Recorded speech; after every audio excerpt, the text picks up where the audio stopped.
你说大小姐怎么想的啊？她一个尚书府的嫡长女，怎么会要求嫁到远阳侯府啊？侯府虽然有钱，但小侯爷宗兆失踪多年，还留下一个8岁的小公子，不仅当寡妇，还得做后娘。估计是那次跌进池子里中邪了。你们懂什么？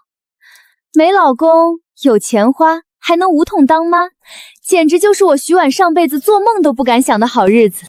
上辈子我在一所高级贵族中学卷生卷死，好不容易卷成了金牌教师，没想到竟然在领奖的时候一跤摔到了这个尚书府最不受宠的嫡小姐徐婉身上。我那继妹不愿意当寡妇，让我替嫁。一听有这等好事，我立马就答应了。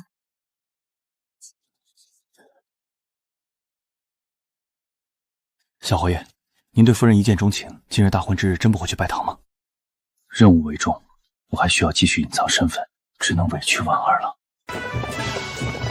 落轿，请新娘子跨火盆。新郎官都没了，待会儿不会要跟个牌位拜堂吧？竟然是跟着鸡拜堂，这婚礼太精彩了，好像还是只母鸡。公鸡被陈公子换走了。这熊孩子竟然比现代那些小屁孩还能整活。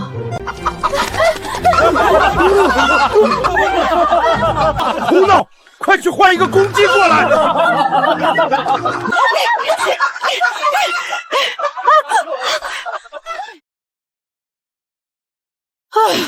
冷静，徐婉，好日子不是谁都能过上的。忍一时风平浪静，退一步，一拜天地。天哪！大公鸡身上有鞭炮！完了，又是陈公子干的！他把新娘子的媳妇都炸了！这兔崽子连续2个下马威，倘若我再忍下去，日后怕是更要得寸进尺了。那个什么成，今日乃我与你父亲大喜之日，你3番2次捣乱，身为侯府主母，今日我便替你父亲执行家法。什么情况？不是说这个徐婉向来懦弱吗？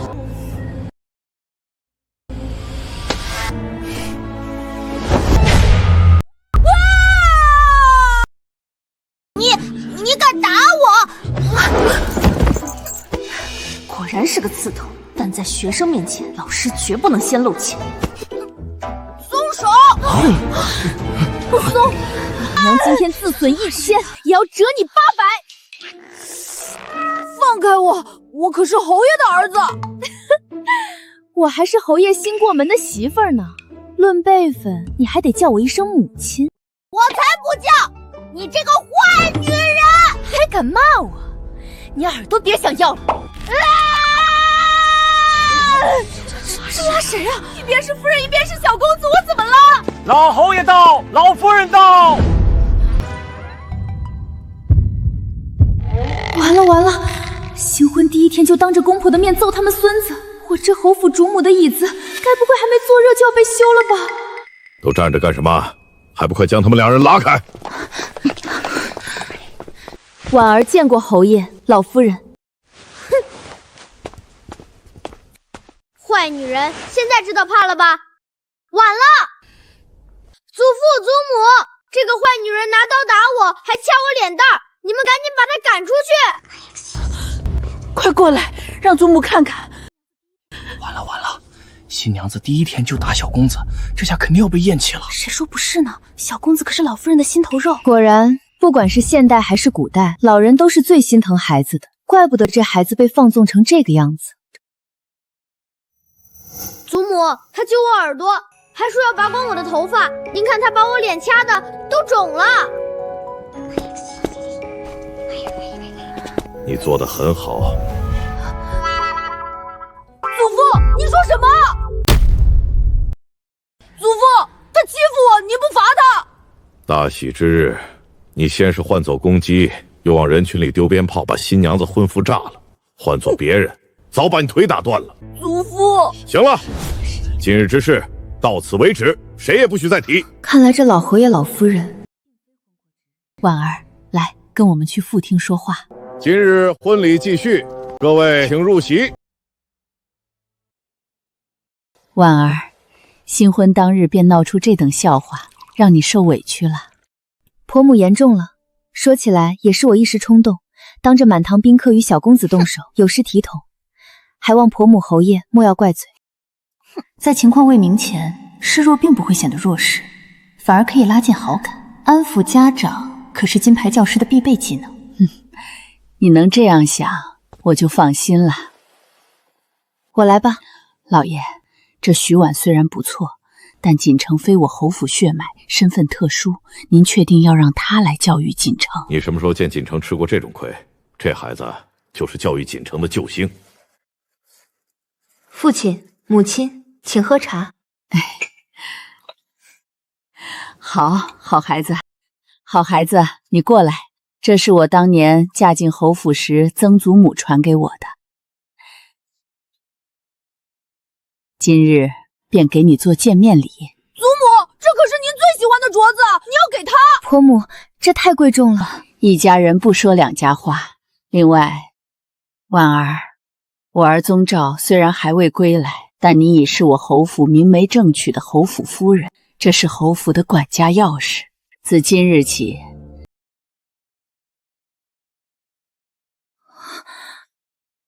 管家钥匙，这玩意儿是多少心腹梦寐以求的。我一个刚嫁进来的新娘子居然能拿，真给我了，真给你。祖母，你怎么能给他？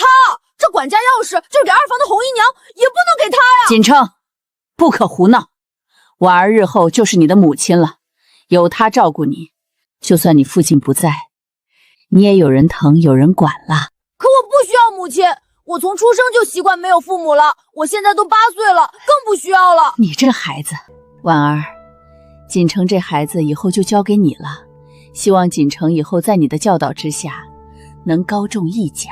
一甲？天底下果然没有白吃的午餐，让这混小子考上一甲，和让残疾人复明有什么区别？老夫人，3年一次的科举考试前3名，恕婉儿无才无能，这管家大权我接不了。是啊，祖母，我也觉得不用他管，我自立能力可强了，哪儿用得着他教我？他一看就是没读过书的，说不定认的字还没有我多呢。婉儿，我和侯爷商量过了，只要锦城能高中1甲，我就送你10万两白银。10万两？换算一下，这可是1个亿啊！要是有了这笔钱，我的躺平生活岂不是指日可待？祖父祖母，你们这是要把整个侯府打包给他吗？我不同。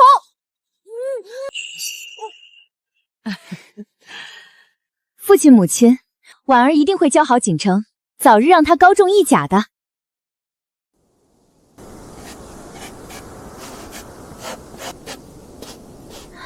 少夫人，您这是在写字呀？备课。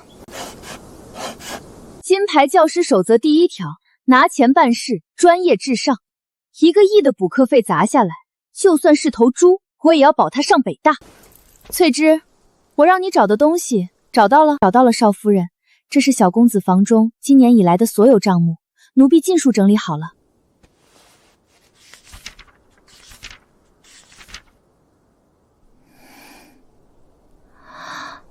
正月初1坐船游湖，花销250两；初2放鞭炮，吓死隔壁农舍100只鸡，赔银子100两。这臭小子现在人在哪儿？夫人，小公子去酒楼了，还说您要是1日不离开侯府，他就1日不到主院来。出去玩是吗？跟我摆烂躺平，行，老娘今天让你玩个够。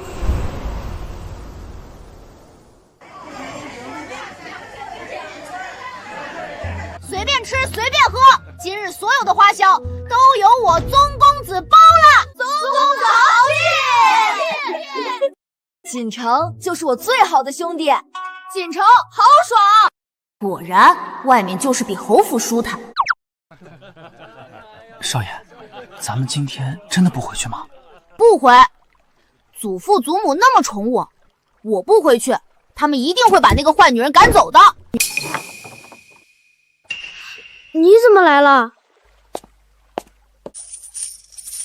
喂，你怎么抢我的钱啊？小公子，夫人说了，自今日起停掉你所有的月银，谁要是胆敢赊账或者借钱给你，可千万不要找到侯府来，侯府不会认的。他凭什么停掉我的月银？这个毒妇果然不安好心。什么意思？锦城说要请客，难道是要我们付钱？锦城，你这回可碰上厉害人物了，你继母直接骑在你头上撒尿呢。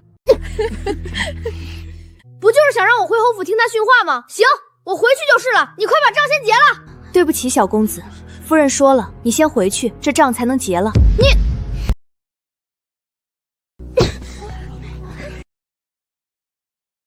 有钱人的生活真是太爽了。夫人，小公子自幼没有父母在身边教导，这才调皮了些，还望夫人多担待。我知道，去把院门开着，别一会儿小公子太激动，把门踹坏了。是。我这辈子绝对没丢过那么大的人，都是这个女人故意针对我。她没来侯府前，我日子过得多快活。现在祖父祖母不在，她就处处找机会欺负我。我一定要给那个女人一个狠狠的教训。哎呦，哟，回来了。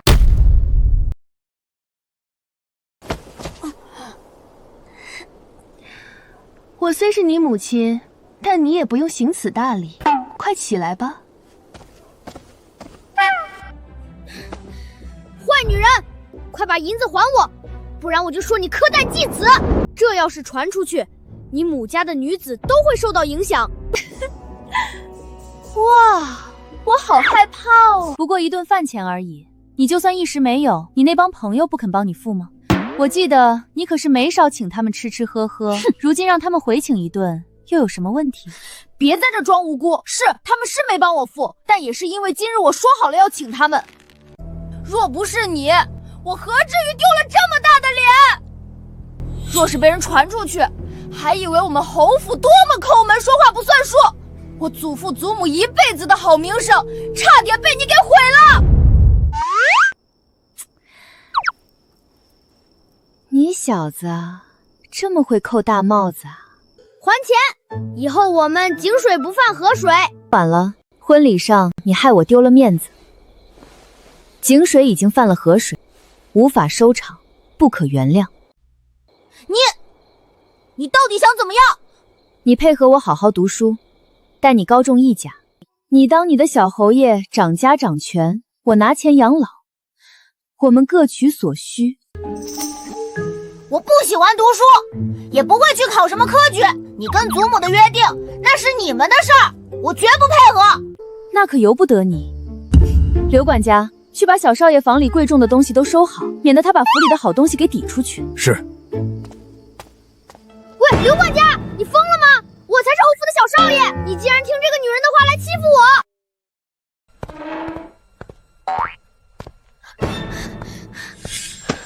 这个不能搬，这是我最喜欢的躺椅。这个枕头不行，你拿走了我枕什么？我的衣服，你们是想让我光屁股出门吗？小六子，快拦住他们！小少爷，现在老夫人和侯爷都去了庄子，夫人当家，小的实在扛不住啊。你们无耻，亏我还对你们这么好。哼，徐婉，你以为这样我就会乖乖读书了吗？我不会放过你的。翠芝，几时了？回夫人，44刻了。宗锦城呢？小公爷在院子里好好待着呢，还是夫人有办法。从前小公爷一起来就往外跑，不太对劲啊。夫人，您这是……这混小子昨天被抄了家，今天居然乖乖待在院子里，用脚趾头想都知道有鬼。来，帮我挽头发。翠柳，去查查宗锦城起床后都去了哪里，见了什么人，干了什么事。是。夫人是担心小公子想什么坏点子吗？哼，那小子机灵着呢。以前对付祖父祖母，只要撒娇哭闹就好了。现在换成我这个陌生继母，只怕会激起他心底的另一种恶。另一种恶？小公子虽然顽劣，但心性单纯，不会有害人之心吧？人心中都会有恶念，区别在于底线。有人底线低，为达目的不择手段；有人底线高，有恶念却没有实施的胆量。小混蛋，那就让我看看你的底线在哪儿吧。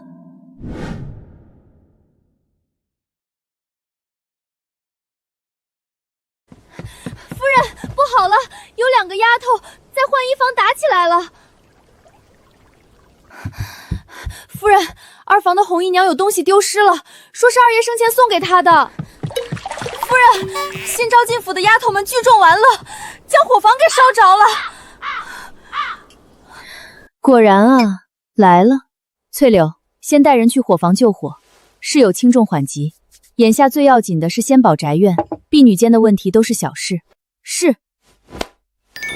夫人今年才18岁啊，遇到这么多事还能冷静自处，老夫人的眼光真好。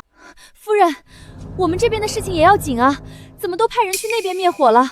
不灭火还等着把整个侯府烧没吗？翠芝，把他们2个先押起来，等候发落。夫人为何关押我们？我们是来报信的，何错之有？别碰我！我可是小侯爷房里伺候过的丫头，你们要是敢动我，老夫人回来不会放过你们的。我记得母亲说过，夫君房里没有任何侍妾通房。她是个什么等级的丫头？小侯爷房里一共2个丫头伺候，都是3等，比小厮长寿的等级低。红芍是在小侯爷失踪后才被提为2等女使，如今被分去了2房院里做事。夫人有所不知，奴婢虽然名义上是2等，可小侯爷还在的时候，最喜欢让奴婢贴身伺候了，沐浴、更衣、守夜，哪样不是奴婢亲力亲为？说起来，小侯爷失踪前几日，夜里还总拉着奴婢的手说话呢。夫人，您说，这是不是缘分？这是明着说跟小侯爷有首尾啊！林夫人刚进门就遇上这种事儿，这脸往哪儿搁？这是暗示自己是侯爷的人，想用这个来压我。段位不高，胆子倒是不小。是吗？那倒是辛苦你了，伺候了这么久，连个通房都没混上。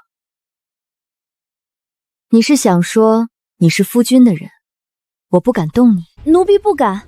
不过夫人，万一小爷哪天回来了，问起奴婢去了哪里，您说您该怎么回话呢？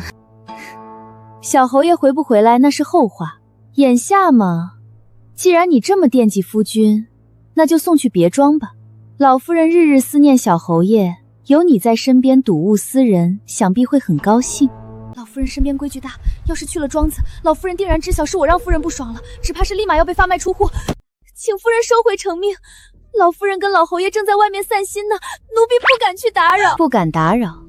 既然你这么想当夫君的人，我成全你，送去别庄，也好学学规矩。翠芝，派人将红芍送去别庄。至于绿如，夫人饶命，奴婢什么都没说，奴婢是冤枉的。一并送去，免得那小王八蛋又撺掇另一个侍女来找我麻烦。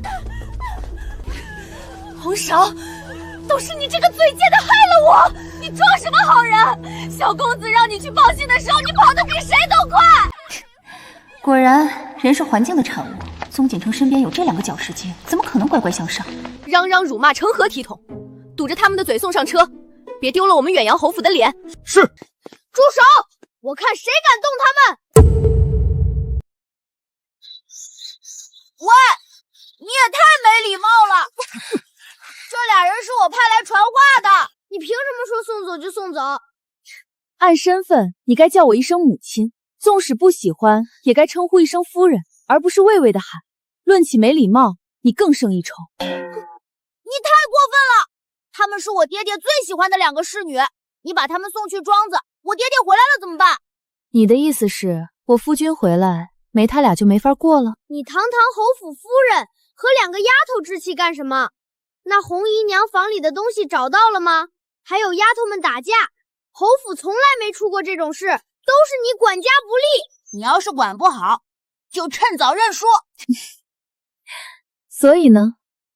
本公子听说你在尚书府没管过家，管不好也正常。只要你认100句书，再诚恳忏悔，本公子就原谅你，请祖母回来帮你。就这？我还以为你想说这家我管不了，要你来管呢。唉，真是令人失望。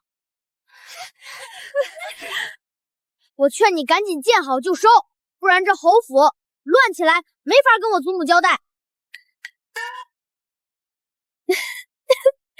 小子，你母亲我今天心情还不错，今日就教教你如何管家。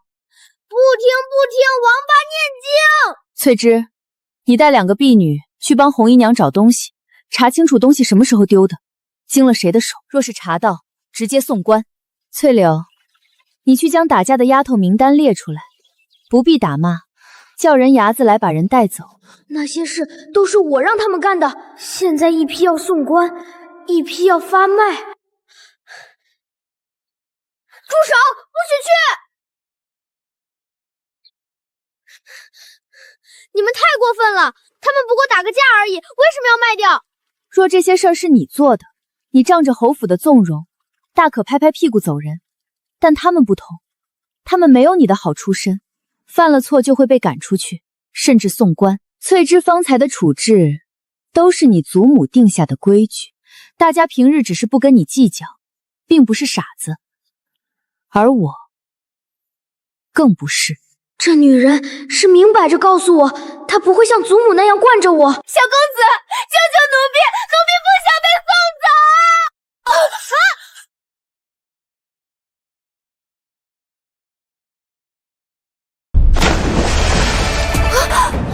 小公子落水了，快来人啊！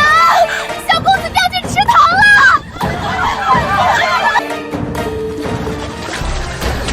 愣着干什么？下去救人啊！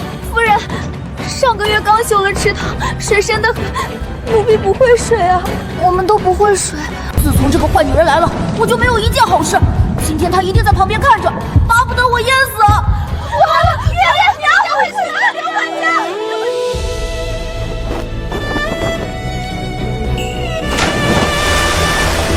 夫人跳下去了，夫人会水。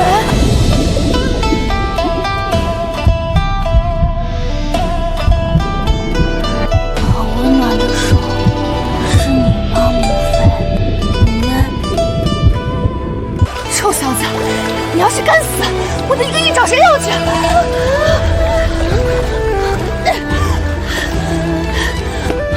小公子呢？被夫人救上来了。小公子，小公子，这可怎么是好？老夫人和侯爷回来，我怎么交代啊？别叫了，把他背起来，倒挂，拍他的背。夫人，这是做什么？想让他活就照做，快点儿！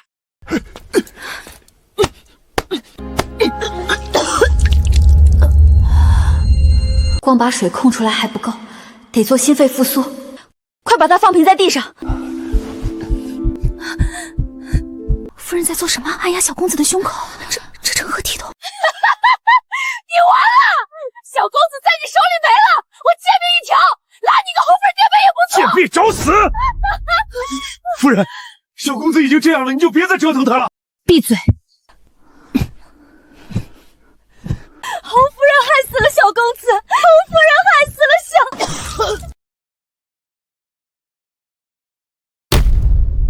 夫人放心，小公子只是受了惊吓，呛了水，脉象已平稳，晚点自会醒来。有劳府尹大人了。夫人，今日若不是您，老奴万死难辞其咎。别说这些了，他也是我儿子。少爷从小没了父母，老夫人和老侯爷舍不得管教，这才养成了娇慢的性子。老奴看着他长大，心里着急，却也不敢多嘴。刘管家，少爷只是娇慢，但人不坏。今日虽说那些事儿是他撺掇的，可当我要发落那些丫鬟的时候，他还是站出来护着他们。这份担当，不是坏孩子能有的。夫人说的极是，小少爷心地不坏，就是缺个人好好引导。老天爷开眼，让少爷遇到您这样的主母，老奴就是死了也瞑目了。您可别这么说，府里还指着您呢。我先出去处理些事情，让他好好休息。夫人慢走。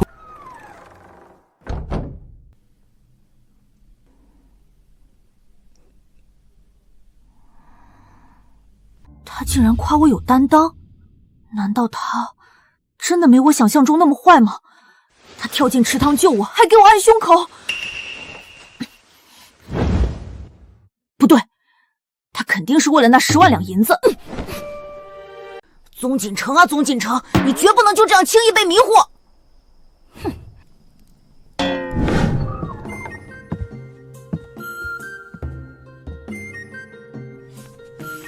宗锦城的读书进度到哪儿了？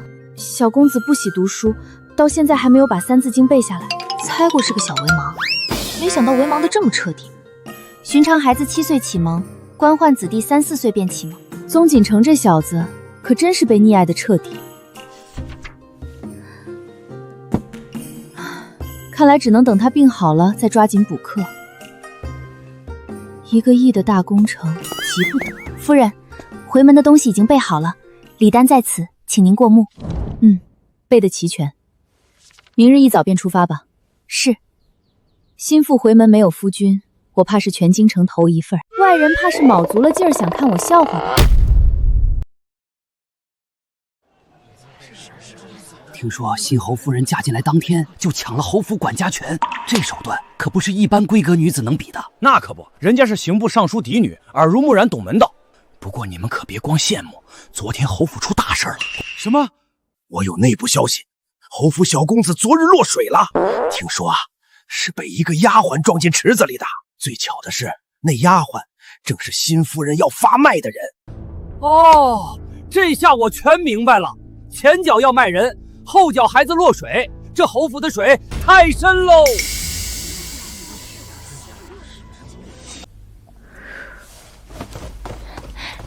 我数了，数走一个头。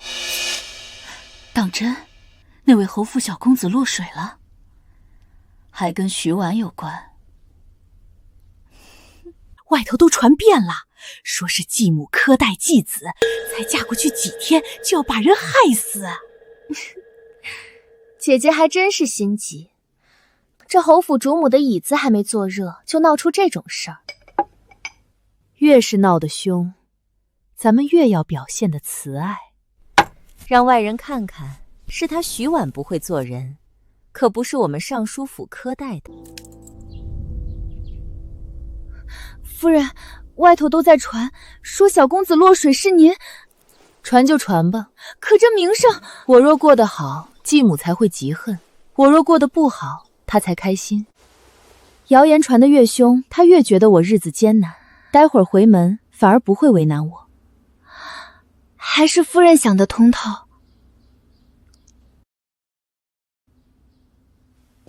走吧。等等！小公子，您来做什么？本公子想去哪儿就去哪儿，用得着你管？小公子，今日是夫人回门，您跟着去不合适。本公子可不是去给他撑场面的，我是去看他笑话的。尚书府那帮人肯定没他好脸色，本公子要亲眼瞧他怎么丢人。你若想来，便跟来。不过多双筷子的事儿，尚书府还是不缺你那口饭的。至于想要别的，没可能。可恶，这个女人就不能说点软话吗？竟然这么不留情面，亏本少爷还想去给她撑腰。要来就快点，反正没地方玩，倒不如去尚书府看看有什么能给他捣乱的地方，最好能找到他的破绽，一举折服他。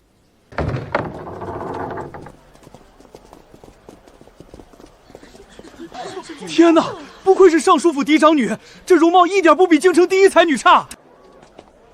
小公子怎么也出来了？难道是他要陪心腹回门？虽不合情理，但又好像没毛病。看来侯夫人不止人美，手段也强，看把这小霸王收拾得服服帖帖的。胡说八道什么呢？要收拾也是本公子收拾他。小公子收拾夫人，这是主打一个嘴硬吗？我操，大瓜呀！侯夫人跟继子不和，继子被迫陪同回门，侯门大战一触即发。这个月的说书先生可有活干了。夫人，要不要奴婢去解释一下？瞧他们传的速度，怕是能比咱们先到尚书府，恐对您回门不好。无妨，让他们传。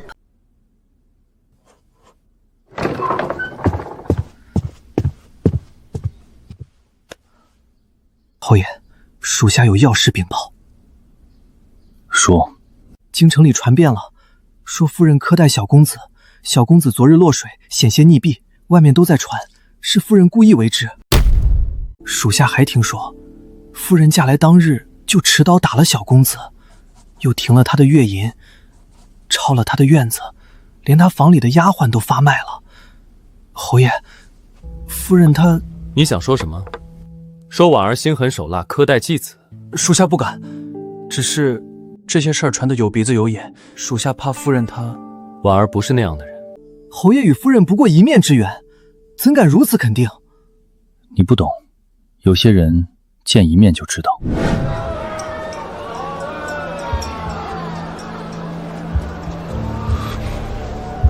闹事动手，此行怕是要暴露身份了。站住！小贼，你敢偷我钱！哎呦！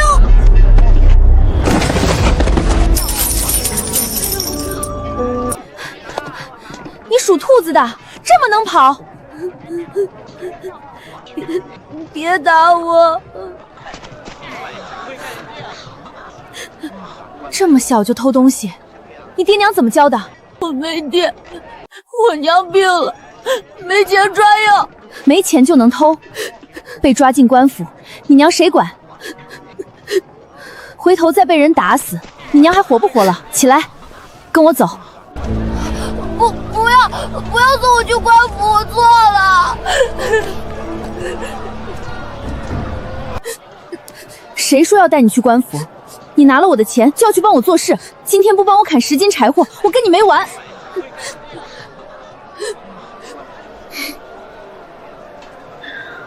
去查查他是谁，以后别听到一点风言风语就风声鹤唳。我选的人，我心里有数。属下知错了。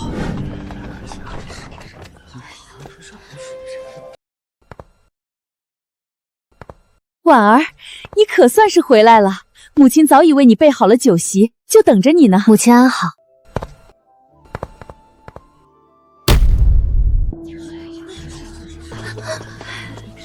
老爷在刑部有事还未归来，你妹妹在家等了你许久，说你再不来就要去侯府接你了。家中有事耽误了一会儿，母亲不要见怪。那哪能啊，你如今是侯府的管家人，母亲为你开心还不够呢，怎会怪罪你？这位想必就是侯府的小少爷宗锦城，我儿子。他是说的这么自然，谁是你儿子？果然如传闻一般活泼可爱，快进来，我让人特意备了些糕点。小魔王这不给人面子的性子，让柳氏接触接触，也算间接替我出了口恶气。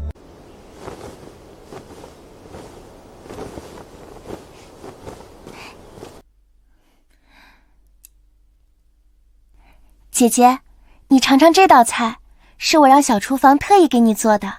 还有这个，你从前最爱吃的。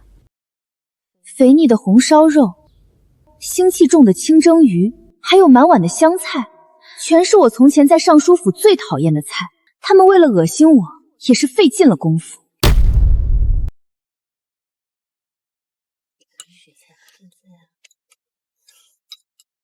小公子，你让小的去查夫人的喜好，小的都查清楚了。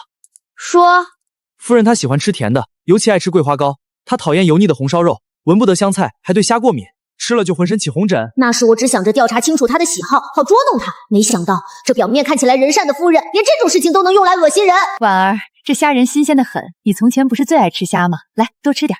最爱吃虾，我明明对虾过敏，吃了就起疹子，这是要给我送进医房啊！母亲记性真好。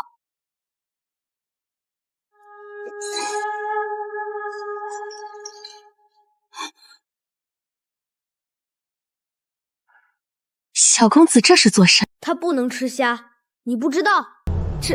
这怎么可能？婉儿从小最爱吃虾了。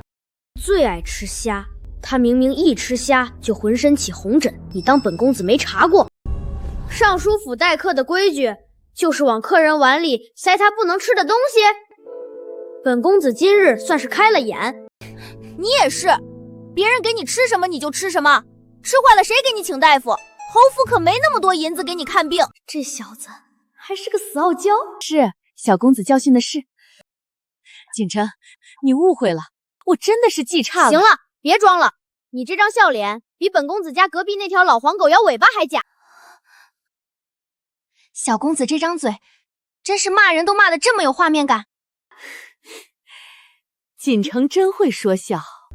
走了，回府，这饭吃了怕中毒。母亲，锦城年纪小不懂事，您别跟他一般见识。改日我再回来看你。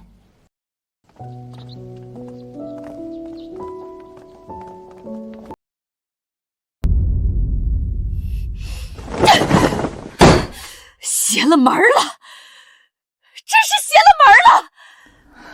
母亲，您别气坏了身子。我怎么能不气？早知道就不给他嫁侯府这个选项了。本想让他过去当个寡妇，有名无实，谁知道侯府那老婆子瞎了眼，当天就把管家权交给他了。母亲，您跟她置什么气？她嫁过去一辈子就是个寡妇，有名无实，就算有管家权又怎样，还不是替别人做嫁衣？话是这么说，还有那个小少爷，一看就是个被宠坏的混世魔王，今天在席上闹成那样，回去还不知怎么折腾他呢。母亲您等着瞧，他日子肯定越过越差。也是，侯府的日子岂是那么好过的？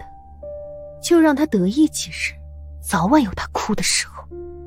回头让人盯着侯府那边，一有风吹草动，立刻报给我。是。你别误会，我可不是帮你，我就是看不惯他们那副假惺惺的嘴脸。还有，你万一吃出毛病来，谁给我发月银？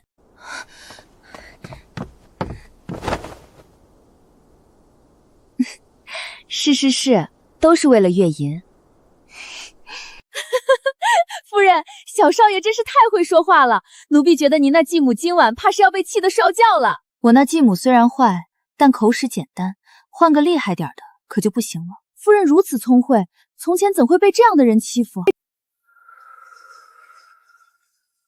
从前是不想争，觉得当个咸鱼躺着歇歇也挺好的。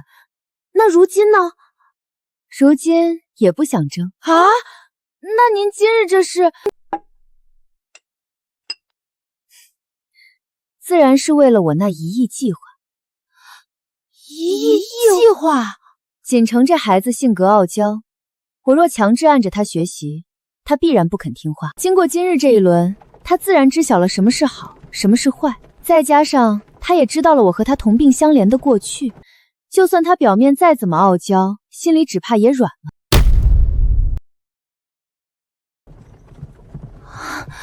原来夫人从让奴婢去透露给小公子您的喜好的时候，就算计好了。夫人真是深谋远虑，也不算算计，只是顺水推舟。金牌教师守则第4条，要想学生听你的话，先让他觉得你和他是一边的。那小少爷日后是不是就肯乖乖读书了？还早，他只是心里软了，嘴上还硬着呢，得慢慢来。夫人打算从哪儿开始？首先，得把他的月银和读书挂钩；其次，把他院子里那些狐朋狗友清理干净；最后，找个他打不过又骂不赢的夫子，天天盯着他。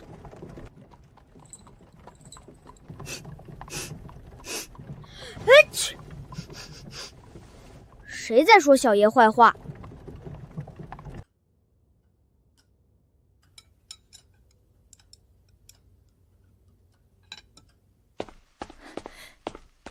哟，今晚伙食不错啊！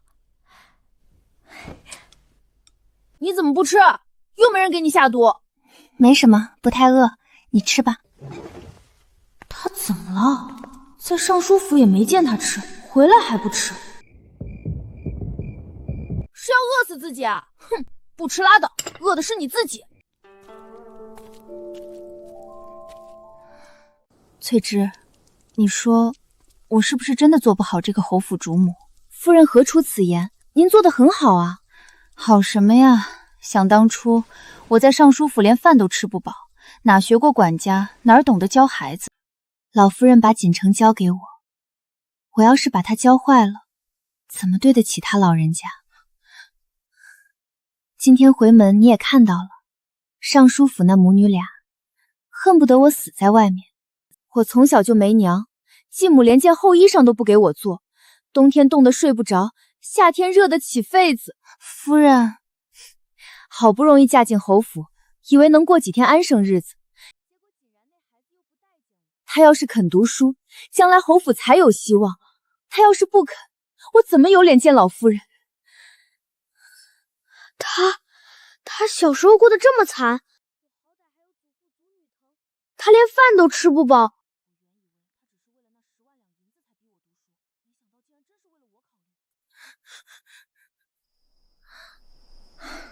夫人，小公子走了，您这戏演的，奴婢差点真信了。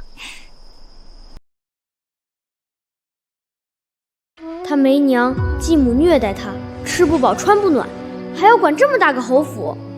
算了，看在他这么可怜的份上，本公子就给他个面子，去读2天书好了。就2天？不行，不能就这么便宜他，我得把月银要回来。谁啊？喂，本宫爷想过了。我去读书，但是你得把我的月银还给我。你想要多少？钱多少就是多少，100两，少1文都不行。不行。你20两，1个月。20两？你打发叫花子呢？我吃顿饭都不够。你一个8岁的孩子，吃穿用度府里全包，要那么多银子做什么？拿去请那帮狐朋狗友吃喝玩乐。我自己有数。20两够你买书买笔墨，偶尔出去吃顿饭也够了。你要是嫌少，那就10两。你这是趁火打劫！你可以选择不读书，月银还是0，我也省心。20两就20两，但是你得答应我，不许再扣我下人的月薪。成交。锦城，又怎么了？谢谢你今天在尚书府帮我。我才没帮你，本公子是怕你被毒死了，没人给我发月银。夫人，小公子这嘴硬的毛病，怕是比他的功课还难治。答应读书就是进步，不过20两1个月他都嫌少，看来还真是不知民间疾苦。必须得想个办法让他知道，银子不是大风刮来的。这什么破车？本公子的马车呢？今天坐这个。本公子不坐。那你可以走着去，反正路也不远，也就10来里地。算你狠！你到底要带我去哪儿？去了你就知道了。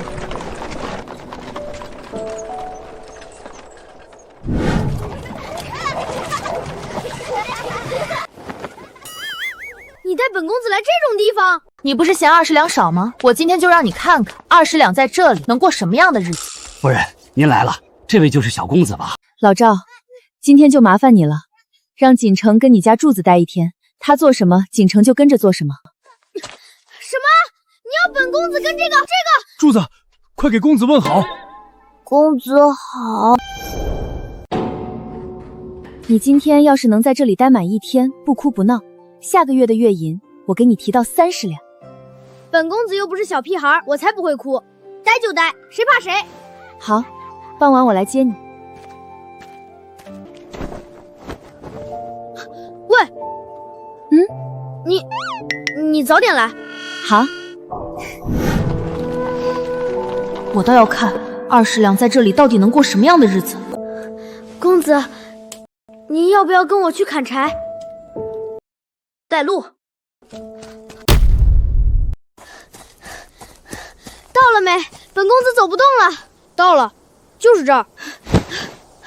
这就是你说的砍柴的地方？就这几棵歪脖子树？这是最近的，以前这儿也有好树，后来都被砍光了。砍光了？贵人用的炭火都是上好的木头烧制的，这附近能烧炭的树早就被砍完了。那一棵树可以出多少炭？一棵大树大概能出10斤，小树就不行了。今年天冷，侯府一个月大概要烧200斤炭。200斤？那不得砍20棵大树？不止，砍下来还要劈，还要晒，还要烧。20棵树能出100斤就不错了。那100斤炭能卖多少钱？普通的炭大概500文，侯夫人心善，给我们涨了100文，现在600文。600文，才600文。小爷我平时随便打赏个下人都要1两银子，1两银子可是1000文，才600文，那岂不是连本公子一顿饭钱都不够？600文够我们家吃1个月了。600文够他家吃1个月，我昨天砸碎的那个碟子，恐怕都够他们吃3个月了。公子，您坐这儿歇着吧，我去砍柴。谁说本公子要歇着了？砍就砍，谁怕谁？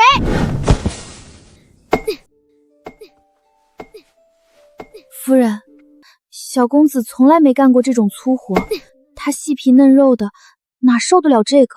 受不了也得受，人就是要吃点苦，才知道日子是怎么来的。可是，你看他不是挺精神的，让他砍，砍累了，晚上吃饭就香了。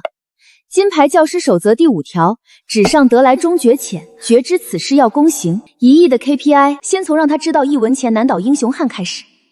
这什么破树，这么硬！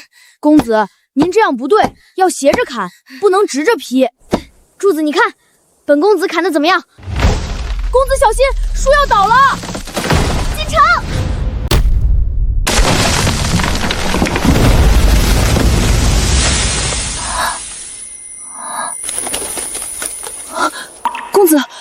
公子，你有没有事？我没事。反倒是你流血了，珠子，你流了好多血，你等着，我去找大夫。公子没事就好，我命贱，流点血也不碍事，过2天就好了。什么叫不碍事？流这么多血，万一死了怎么办？锦城，珠子，你们怎么样？你怎么来了？我要是不来，你出事怎么办？刚才那树差点砸死你，知不知道？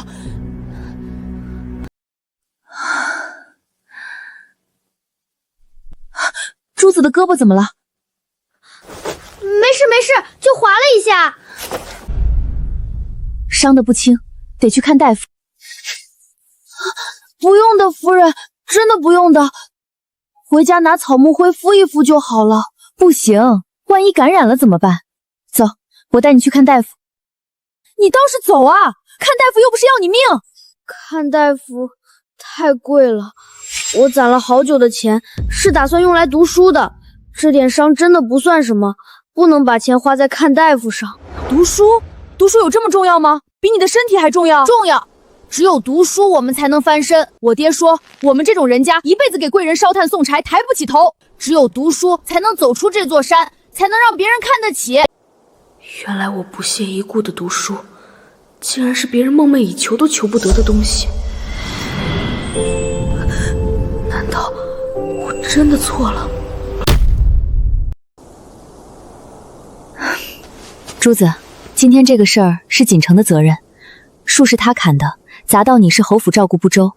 你看病，侯府出钱。不行，我爹说了，不能拿公子的东西。你要是不肯，那从今天起，侯府就不买你家的炭火了。夫人，您不能不买，我们家全靠卖炭的钱过日子。那你跟我去看大夫，你答应了，炭火继续买；你不答应，我就不买了。我去。你还愣着干什么？扶着他。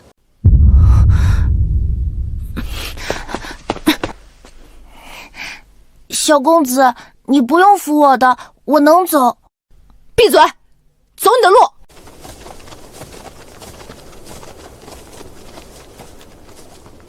珠子的话，怕是比说教100句都有用。没什么大事，皮外伤，养几日就好了。这几日别沾水，过几天来换次药。大夫，要多少钱？500文。我就知道，看病肯定很贵。你不用担心，本公子出钱。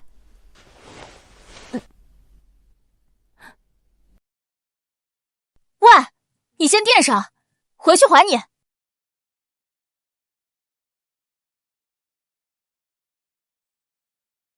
谢谢小公子，谢谢夫人。多大点事儿，别哭哭啼啼的。你刚才说你攒钱读书要多少钱？3两银子就够了，树熏2两，笔墨指望1两，省着点用，能用1年。1年？3两银子够柱子读1年书，还不够本公子买只鸟笼。你攒了多久？3年了，还差半两。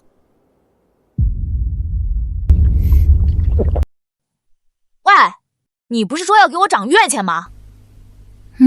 不用给我涨了，拿去给柱子读书用吧。不行，小公子，这可使不得。您的月钱是您的，我怎么能……你必须得要。你今天救了本公子，我宗锦城从来都是有恩必报的。柱子，你不要有心理负担。锦晨最近也要去上学了，正好缺一个书童，你陪他一起读书，帮他研墨整理书册，这银子就算是侯府给你开的工钱，好不好？夫人，我真的可以吗？只要你肯学，没有什么不可以。谢谢夫人，谢谢小公子，我一定好好读书，一定好好伺候小公子。你快起来，跪什么跪？走吧，送你回家，跟你爹说一声。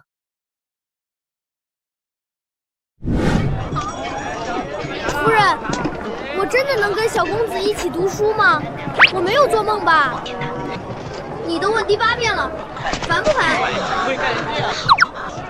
我怕一醒来就没了。真的，比真金还真。爹，我能读书了！爹，我能读书了！驾！都给本少爷让开！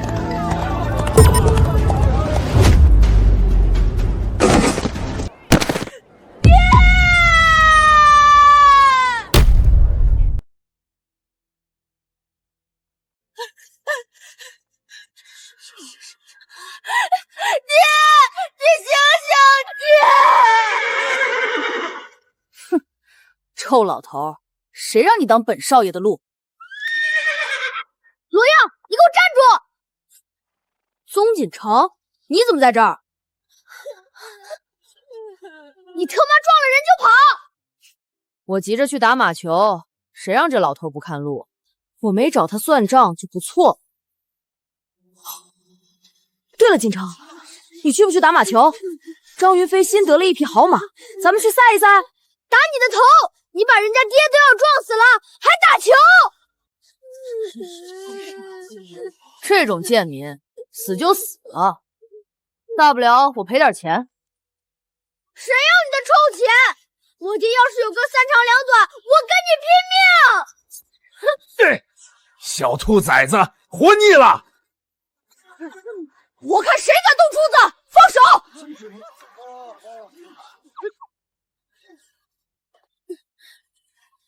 宗锦城，你发什么疯？居然护着2个贱民！这位罗耀公子，柱子是我家宗锦城的书童，他就是我们侯府的人。你当街纵马撞人，还想一走了之？哦，你就是宗锦城的新后娘吧？听说侯府的老夫人要你带宗锦城考上医甲，搞笑呢吧？谁不知道宗锦城最不爱读书，连《三字经》都背不全，哪来的书童？我看你还是趁早放弃吧。宗锦城根本读不好书，你放屁！我不仅会读书，我还会考上义甲，当上大官，把你这种渣子抓起来吊打。你考义甲？宗锦城，你连先生都被你气跑了3个，你要是能考上义甲，我罗耀给你当马骑，你等着。翠柳，去请大夫，马上送到侯府去。是。无聊，等你真考上医甲，再来跟本少爷叫板吧。不过我看这辈子是没指望了。下次别让我碰到你！罗耀，你给我记住，总有一天我要让你跪着给柱子爹赔罪。先救人。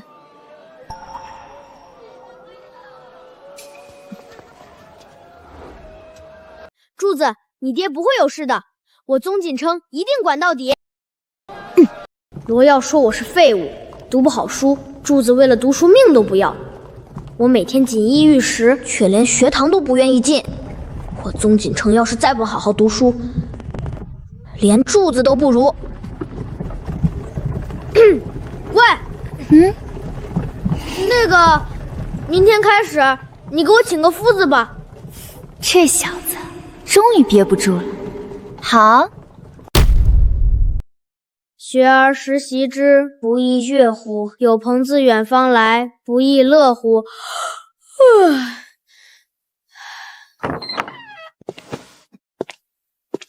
读的怎么样了？本公子在背呢，没看见吗？背？你才读了1遍，怎么背？这有什么背不了的？读1遍就记得住啊。那你背这段听听。子曰：吾十有5而志于学，30而立，40而不惑，50而知天命，60而耳顺，70而从心所欲，不逾矩。我去，这小子竟然是个过目不忘的天才！小公子好厉害，我读10遍都记不住。哼，这算什么？本公子要是认真起来，吓死你们！确实不错。那你知道你背的这段话是什么意思吗？这有什么难的？就是孔子说他15岁的时候立了志，30岁就站起来了，40岁不迷惑，50岁知道天命，60岁耳朵顺了。你笑什么笑？本公子说的不对吗？对，30岁就站起来了。不背了，你赶紧给我找夫子，找个能讲清楚的。这种破书谁看得懂？好，不笑了，你别生气，把书拿来我看看。原文下面一个注释都没有，全是干巴巴的正文。现代人买教辅书比正课书还多，这古代倒好，让一个8岁孩子直接读原文，能懂才怪。行，这下我知道要给你找什么样的夫子了。什么样的？你等着就是了。侯府承聘夫子1名，要求如下：凡参加科举考试3次以上，均为中第者，优先录用。什么？考不上科举的优先？我没听错吧？别家请夫子都是请举人、进士，侯府怎么专挑考不上的？这侯夫人怕是脑子进水了。混世小魔毛，考一甲，考不上科举的，能教出什么好学生？这是真的，我考了7次都没中，岂不是最优先？会不会是戏弄咱们？哪有放着举人不要，专挑落地秀才的？诸位没有听错，夫人说了，她不要只会读死书的夫子，要的是真正把书读透了的。考不上科举，不代表教不好学生。在下姓沈，名文远，参加科考11载，连乡试都未过，不知可否一试？找考不上的夫子，这女人是不是有病？再小声我也听得见。你要是觉得不行，那一甲的事就算了，10万两老夫人也省。随便你。小公子，我觉得夫人一定有她的道理。有什么道理？我看她就是抠门，不想给夫子多花钱。学生沈文远见过夫人。沈先生，请坐。我且问你，30而立何解？常人以为30而立是成家立业，站住脚跟，但孔子所言乃是立于礼，立于道。30岁之前学的是知识，30岁之后立的是根本，心中有道。这个夫子好像跟以前那些只会让我们死记硬背的不太一样。母亲，您听说了吗？徐婉给那个小魔王找了一个考了11年都没中的穷秀才当夫子，真是笑死人了。哦，11年都没中。女儿听说那秀才连乡试都没过，穷得叮当响，一身衣裳洗得发白。我看徐婉就是故意的，想要养废那个孩子。她嫁过去才几天，就闹出这么多笑话。先是小公子落水，现在又找个落底秀才当夫子。你祖父当年说的对，没娘教的孩子就是上不了台面。母亲，咱们要不要把这事传到侯府老夫人耳朵里去？老夫人要是知道她给那个小混蛋找了个废物夫子，还不得气死？不错，找人去别庄，把这事儿原原本本告诉老夫人。记住，要说的委婉些，就说侯夫人心疼银两，不舍得请好夫子，随便找了个落地秀子应付功课。这样一来，老夫人肯定要收回她的管家权。这个小贱人，出嫁了就开始不受管控了。不好好教训他，他还真以为自己是侯府的主人了。夫人，学生才疏学浅，自知配不上侯府的体面。夫人若是不满意，学生这就告辞。沈先生留步，我找你自然有我的理由。你就是最合适的人。夫人，学生实在不明白，那些举人进士哪一个不比学生强？沈先生，我问你，那些考中举人进士的人，如今都在做什么？自然是候补官职，或者入翰林院深造。对，他们想的是怎么做官，怎么升迁，哪有心思放在教书育人上？就算来侯府当夫子，也不过是应付差事，等有了好缺就跑了。但你不一样，你考了11年，天天琢磨的就是怎么把书读透，怎么答题，怎么破题。论对科考的理解，那些一次就中的举人未必比得上你。最好的老师一定是最懂考试的人。11年落地经验，放在现代绝对是金牌高考名师。老爷，婉儿给锦城找了个考了11年都没中的落梯秀才当夫子，外面都传遍了，说侯府没银子请好先生，丢人现眼。你就知道恩。那夫人认为该怎么办？锦城身份特殊，我看我还是赶紧修书一封，去求白鹿书院的朱夫子出山吧。我反而觉得不应该这样。婉儿是个心里有章程的，她行事必有道理。你怎么这么相信她？她才嫁进来几天？难道你没发现婉儿才入府几日，就让锦城同意请夫子念书了？确实，要是以前找夫子来给锦清上课，是大闹一顿，非要气走人家才罢休。这次反而学乖了，竟然老老实实去了书房。这肯定是婉儿的功劳，她怕是没少在锦城身上下功夫。你说的对，是我一时心急。婉儿那孩子看着就不像没分寸的人。那就再等等，看看婉儿能把锦城教成什么样。好，听你的。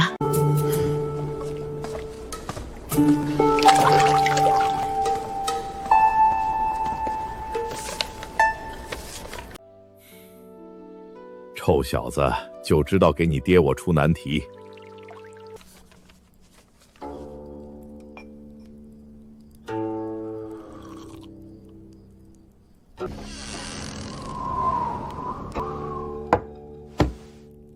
谁？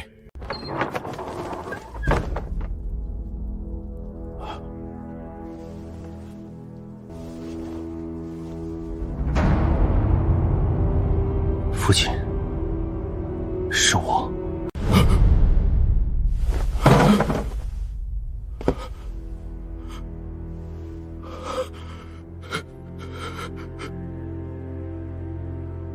赵儿，你没死。儿子不孝，让父亲担心了。6年了，你知不知道你母亲哭了多少回？儿子知道，但儿子身负皇命，不敢泄露行踪。皇命？儿子当年在战场上被俘，本以为自己必死无疑，没想到太子殿下派人潜入敌国营救，让儿子以假死脱身，潜入敌国，为朝廷刺探情报。你这8年都在敌国？不错。如今事情快办完了，太子殿下允我近日便可归来。真的？什么时候？快了，但还不能打草惊蛇。父亲，儿子这次冒险回来，除了报平安，还有一件事求您。你说。替儿子娶一房媳妇儿。什么？她叫徐婉，是刑部尚书府的嫡长女。你这孩子8年不回家，一回来就让老子给你娶媳妇？有劳父亲了。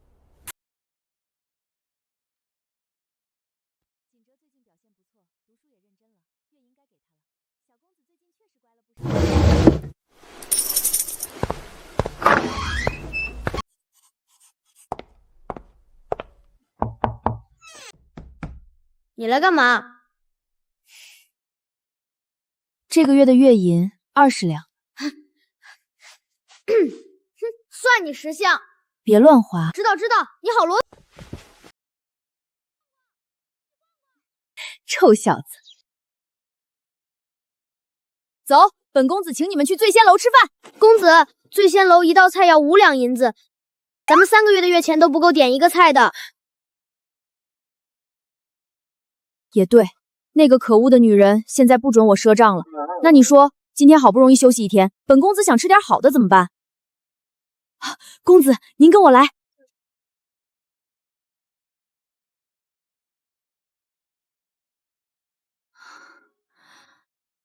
就这儿。公子，您别看摊子破，王婆婆的馄饨可好吃了，我爹每次进城送货都要来吃一碗。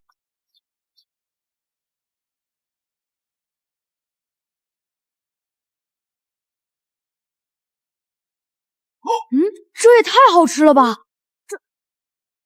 公子，我没骗您吧？勉勉强强吧。哟，这不是咱们的宗大公子吗？怎么蹲在路边吃这种贱民吃的东西？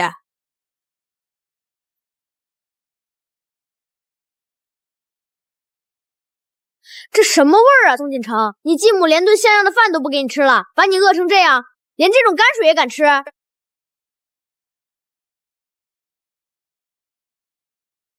锦城啊，你也别太难过，毕竟继母嘛，有几个是真心疼孩子的。你赶紧写信给你祖母，让她滚出侯府。你少在这儿狗叫！锦城，你骂我干什么？你胡说八道！小爷我没揍你都算不错了。我怎么胡说八道了？外面都传遍了，你继母徐婉科待你。外面传的是外面传的，你亲眼看见了。他给我请夫子让我读书，每个月还给我20两银子，20两。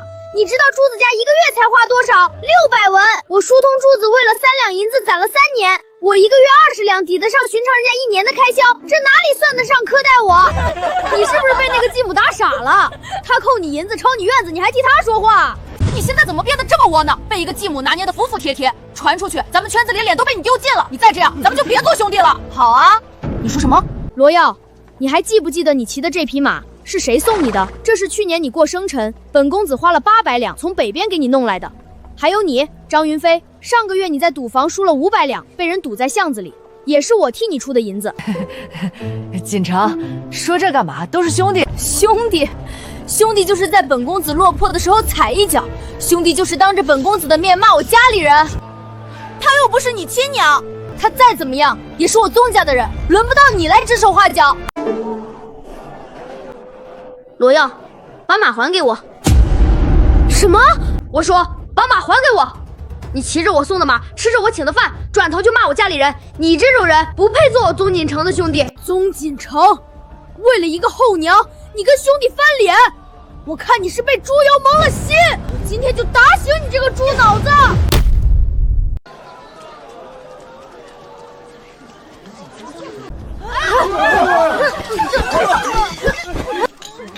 住手！都给本夫人住手！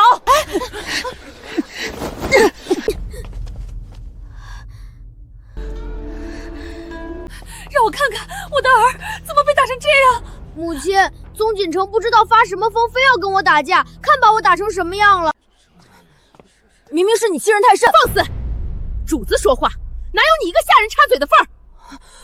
他是我的人，怎么就说不得你儿子了？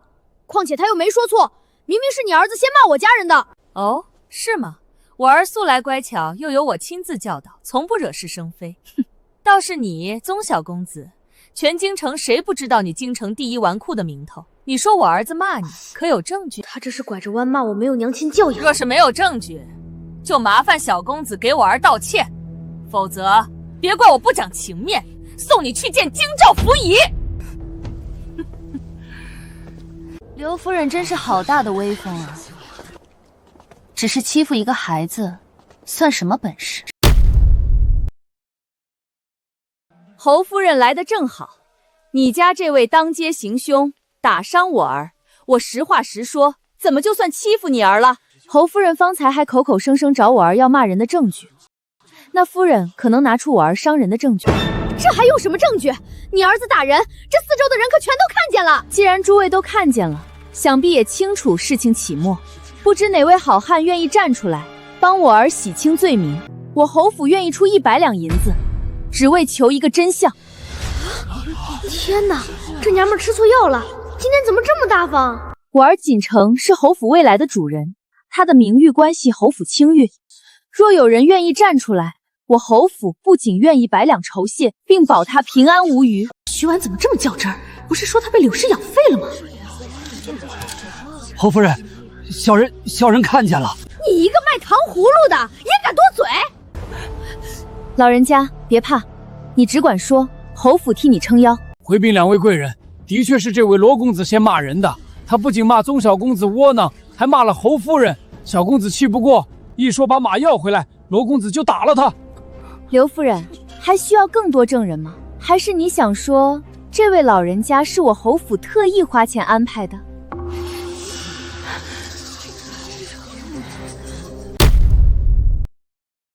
侯夫人说笑了，小孩子打打闹闹，何必闹这么大？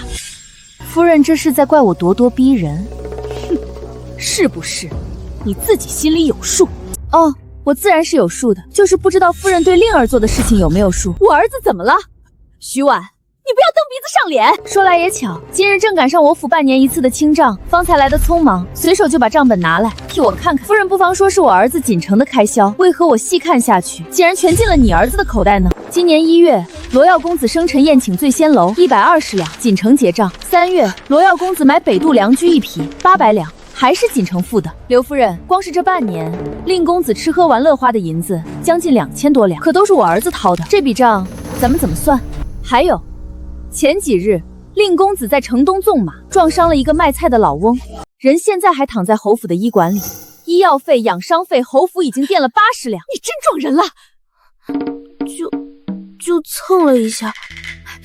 徐夫人，这都是小孩子不懂事，您大人大量，何必跟孩子一般见识？刘夫人说的对，小孩子不懂事，可大人得懂事啊。您看，这银子是您主动结，还是咱们去京兆府让大人断断？纵马伤人，按律可不只是赔钱的事。侯夫人说笑了，小孩子之间打打闹闹，何必伤了和气？这是2000两，多的就当给锦城赔不是。果然还是刘夫人通情达理，婉儿谢过了。不过有句话我得说清楚，我儿子今后由我管教，不劳夫人操心。是。这就是有娘亲护着的感觉吗？让你闯祸，让你纵马，让你赌钱！娘，别打！罗耀，你也有今天！笑什么笑？宗锦城，你以为你比我好到哪儿去？别以为你这个继母今天替你出头就是真为你好。我娘说了，她要是真心疼你，会给你请一个考了11次都没中的穷秀才当夫子。全京城谁不知道，她就是在糊弄你，做样子罢了。住口！谁让你说这些的？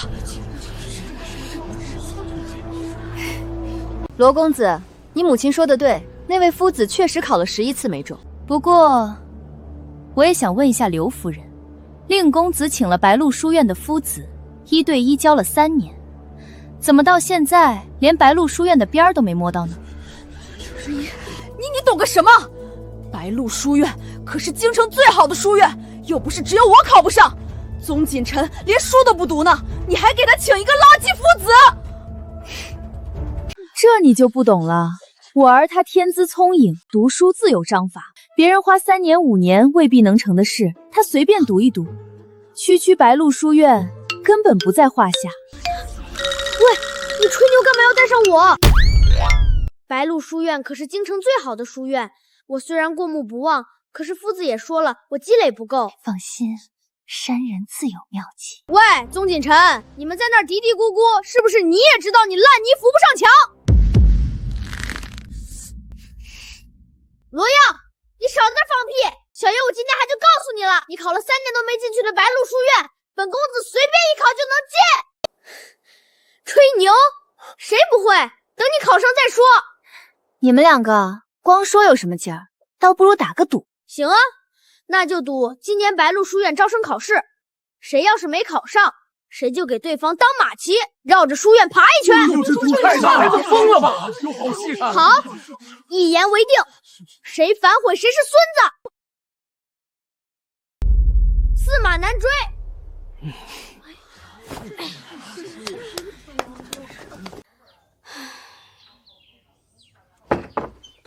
小公子，这是怎么了？愁眉苦脸的。别提了，都怪徐婉那个女人，在外面乱说话，说什么我随便学一学就能考上白鹿书院。夫子，我根本就没戏吧？人家罗耀学了3年都没考上，我才学了几天，这回丢人丢大了。原来是为这个事情啊！夫子，您就别笑了，到时候我真给人当马骑，您脸上也没光。小公子，夫人这么聪明的人，您觉得她会想不到这些？您看，这是什么？这是白鹿书院历年的入学考题？不止，还有每届考生的答题范本、考官的批注以及夫人的分析笔记。这上面每道题旁边都标注了考点、常见失分点，只要把这些吃透了，比死记硬背10本书都管用。他什么时候弄的这些？从您答应读书那天起，夫人就让人去搜罗历年试题了。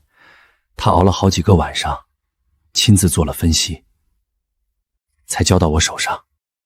他背地里为我做了这么多，夫子，这些我全背下来，能考上吗？背下来能及格，要吃透，得下功夫。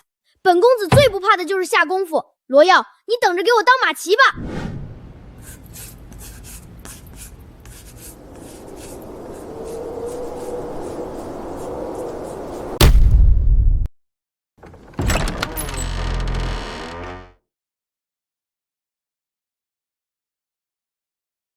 起来了，再睡就来不及了。再睡1刻钟。今天要考试，白鹿书院，你忘了？考试？今天？不然你以为我一大早来叫你干嘛？完了完了，昨晚看书看得太晚，脑子还是糊的。先吃饭，吃完了脑子就清楚了。1根油条，2个煎蛋，这是什么吃法？这叫100分套餐，吃了就能考满分。不对，名列1甲。子不语怪力乱神，您老人家还相信？要是不吃我就端走。哎，别，我吃。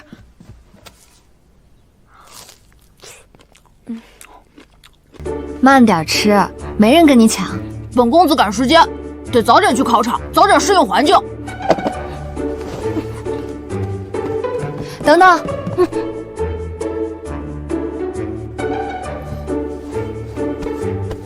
别紧张，你准备的够充分了，正常发挥就行。谁紧张了？本公子才不会紧张。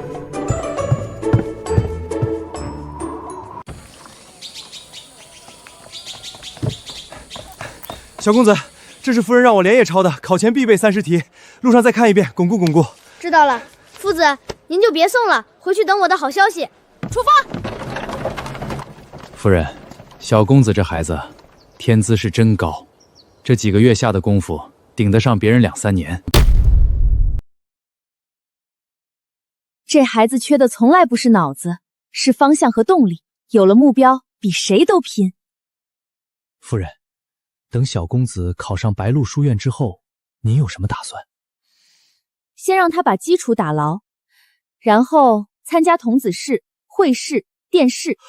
1甲不敢说，2甲应该没问题。夫人这是要小公子一路考到进士，不然呢？老夫人那10万两银子总不能白花。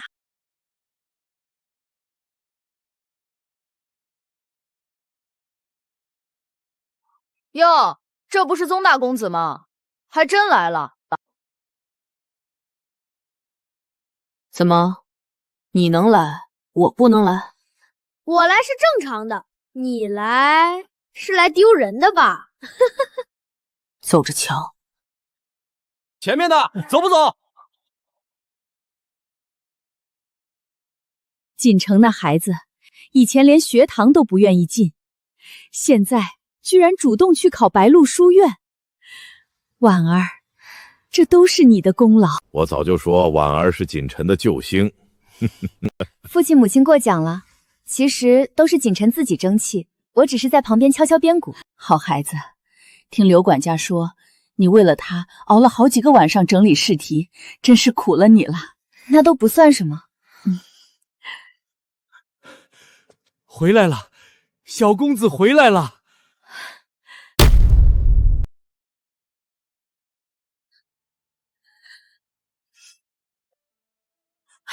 我的乖孙瘦了，真瘦了，脸都尖了。祖母，我没事。婉儿，你给他吃什么了？怎么瘦成这样？他最近为了准备考试，每天只睡2个时辰，能不瘦吗？谁说的？本公子明明睡得很好。考得怎么样？有把握吗？那当然，还行吧。行就行，不行就不行。男子汉大丈夫，输得起。才不会输。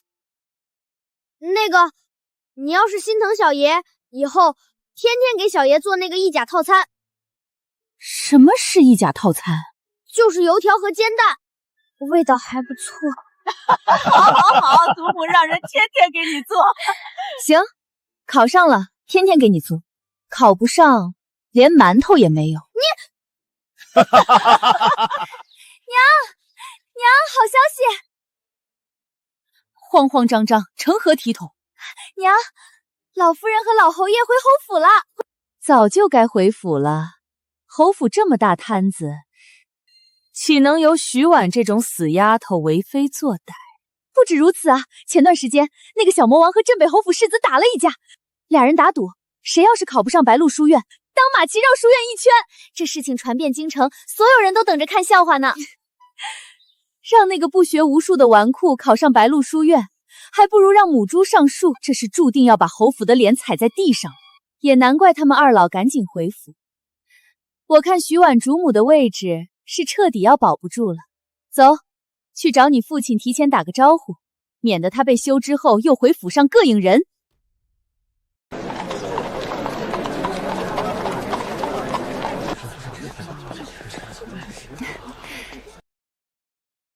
这人可真够多的。白鹿书院学风优良，老院长周夫子乃是3代帝师，桃李满天下。每年来报考的学子少说几百人，录取不过50余。这应该就相当于王府井小学吧？果然古往今来最卷的就是教育资源。别怕，考不上也没关系，你还小，明年再来。谁怕了？本公子是在想待会儿怎么嘲笑罗耀。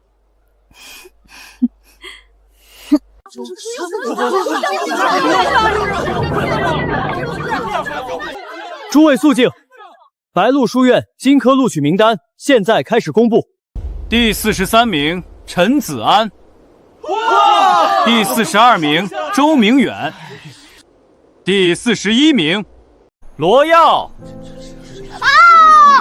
娘，你听见了吗？第40名我考上了。好孩子，娘就知道你行。哟，宗大公子也来了，怎么还把你们家老夫人也带来了？是怕输了以后有老夫人给你撑腰，就可以不认账吗？小混账住嘴！那可是侯府老夫人。怕什么？赌约是当街定的，谁反悔谁是孙子。老夫人莫怪，小孩子不懂事，口无遮拦。婉儿，认什么账？他们说的赌约是怎么回事？婉儿，锦城毕竟刚开始读书，指望他一次就考进白鹿书院，是不是有些夸张了？婆母放心，我对锦城有信心。要是锦城没考上，拼了我这张老脸也不能让他给别人当马骑。说起来，我那块御前赏赐的免死金牌放哪儿了？看你能得意到几时。李文远、赵子恒，最后一位顾延之。以上是录取名单，共计50人，恭喜诸位。怎么会没有我的名字？哟，没听到自己的名字吧？宗锦城，你输了。什么时候给我当马骑，绕着书院爬一圈？说话可要算数。等会儿，我记得白鹿书院每年考试的前10名是要单独贴红榜公布的。这位学子是不是还有一份榜单？这位夫人说的对，前10名的详细排名会单独张榜公示。宗锦城，你还指望自己考进前10？你才学了几天，别搞笑了好吗？你要是能进前10，本公子当场把这匹马吃了。小公子是第10名，宗锦城第10名。10名。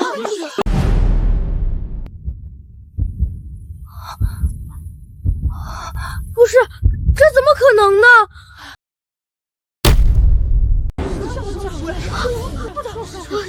我不信！肯定是作弊。罗公子，说话要讲证据。你说锦城作弊，可有凭证？这还用证据？全京城谁不知道他是第一纨绔？他突然考进前10，不是作弊是什么？行了，别说了，回家。我不走，他就是作弊，肯定是侯府找了关系，暗箱操作。罗家小公子，你说我侯府暗箱操作，可有凭证？白鹿书院3代帝师长院，历年招生秉公无私，你这是在质疑老院长的清誉。我不是那个意思。当着这么多人的面，无凭无据指责我孙儿作弊，污我侯府清明。要不要咱们一起去京兆府，请府尹大人评评理？老夫人息怒，小孩子不懂事，口无遮拦，您大人大量。老夫人，宗小公子的试卷是学生亲自收取、亲自密封、亲自送交阅卷堂的。若有人质疑，学生愿以书院名誉担保，宗锦城的成绩或真。罗耀，愿赌服输，你输了。娘，赌约是你们自己定的，输了就想赖账。你罗家莫不是看我侯府无人，便折辱我孙儿？老夫人，我们不是这个意思。耀儿，赶紧给宗公子道歉，快点！你要是再不道歉，你父亲回府也会把咱娘俩给弄死。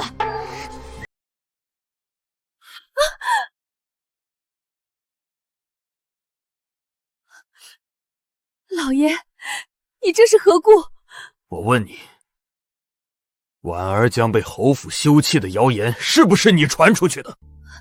老爷，你这是什么话？我怎么可能干这种事情呢？柳婷，你当我是个傻子不成？这些年你对婉儿如何，真当我不知道是吗？老爷，够了！我不想听你解释，我只警告你一次，婉儿现在不再是之前任你拿捏的那个婉儿了。你若还想保住你夫人的位置，就给我老实点，别再犯蠢。听懂了吗？哼！娘，你怎么样？徐婉那个贱人又干什么事情了？惹得你父亲发这样大的火？宗锦城他居然真的考上白鹿书院了，还是第10名。整个京城的人都震惊了，都说徐白教子有方。今日上朝的时候，老侯爷拉着父亲说了好久呢。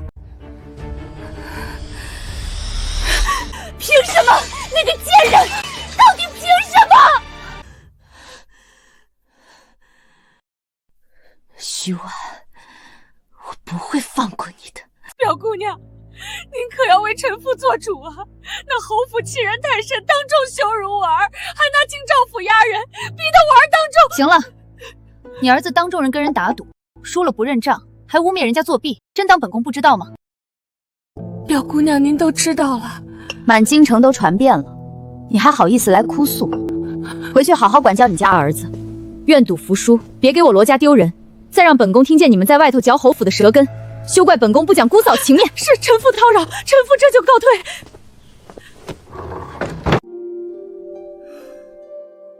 这孩子，你都听见了，倒是争气，才学了几个月就考了第10名。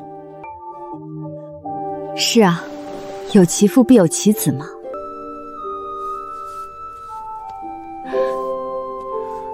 好好的，哭什么？锦城的孩子刚出生就差点没保住。又是改名，又是寄养，他长到今天，我连顿长寿面都没有亲手给他做过。我知道，这些年，每次看见别人家的孩子承欢亲下，我就想起锦城。这日子到底什么时候才是个头啊？宗周在北方的事快办完了，等他回来，锦城的身份或许就不用再瞒着徐婉了，我们也能跟锦城接触接触了。真的？明天我微服去书院看看他。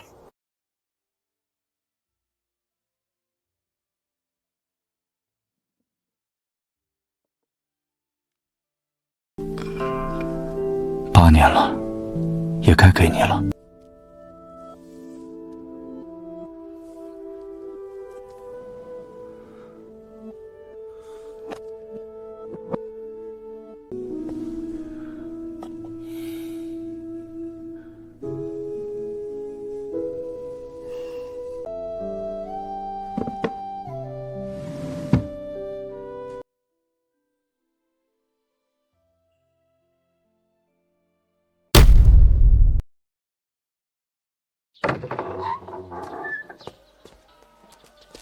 路上吃，今天第一天，别迟到了。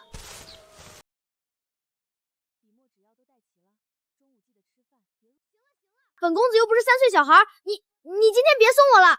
怎么，嫌我去丢人？我是怕你路上无聊，你不是整天念叨要逛街吗？正好祖母说要谢你，你陪她去，别跟着我。出发！这就是那个宗景城，听说才读了几个月就考了第10名，真的假的？他不是第1纨绔吗？故天将降大任于斯人也，必先苦其心志，劳其筋骨。这一段哪位学子来谈谈理解？这些东西小爷倒着都能背下来。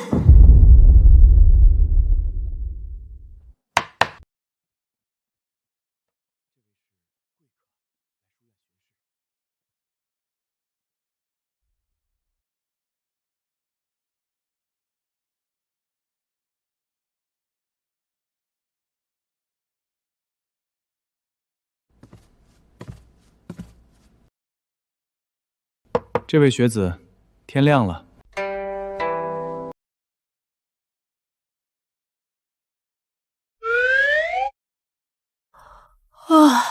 你是谁啊？宗景城，不得无礼！无妨，我只是好奇，大家都在听课，你怎么在睡觉？他讲的这些我都会了，听了发困，不如睡觉。哦，都会了，那我考考你。穷则独善其身，达则兼济天下，何解？不得志的时候要管好自己的品德修养，得志的时候要努力让天下人都受益。你说的都是书上的见解，你自己的呢？我觉得这不是2个选择，是一件事的2面。真正有抱负的人，无论穷达，都不会放弃对天下的责任。只不过穷的时候能力有限，只能先管好自己。这位学子平时都这般对答如流，宗锦城天资聪颖，过目不忘，确实难得。初次见面，没什么准备，这个送你，算是奖励。这太贵重了，我娘说了，不能随便拿别人的东西。不是随便给的，是你凭本事挣的，收下吧。那谢谢伯伯。好好读书，下次我来还考你。奇怪，这个伯伯怎么有种想亲近他的感觉？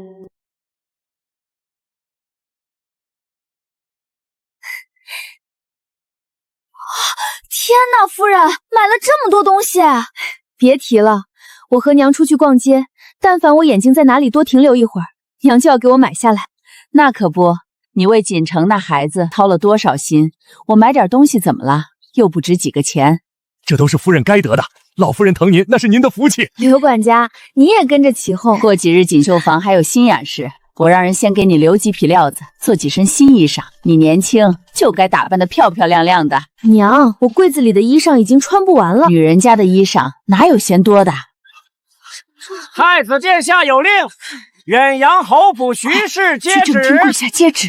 奉太子殿下口谕，远洋侯府宗锦城天资聪颖，勤奋向学，于白鹿书院入学考试中名列前茅，实乃可造之才。其母徐氏教导有方，特赐上等文房四宝1套，锦缎10匹，白银1000两，以资嘉奖。钦此。太子嘉奖我？那小子今天不是去书院第1天吗？他干什么了？背着我偷偷去给财神磕头啦？臣妇领旨，谢太子殿下恩典。婉儿，接旨。臣妇领旨，谢太子殿下恩典。侯夫人好福气，太子殿下说了，宗小公子前途无量，夫人教导之功不可没。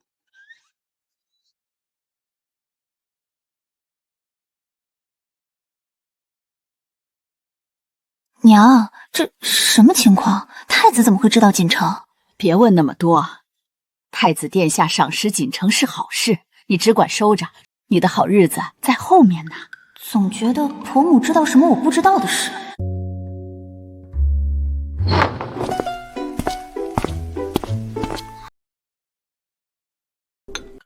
回来了。太子殿下的赏赐是不是跟你有关系？今天有个伯伯来书院考了我几个问题，我都答上来了。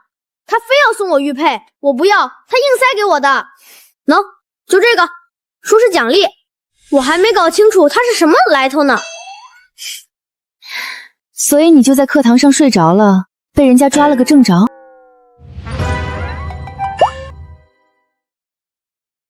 这你都知道？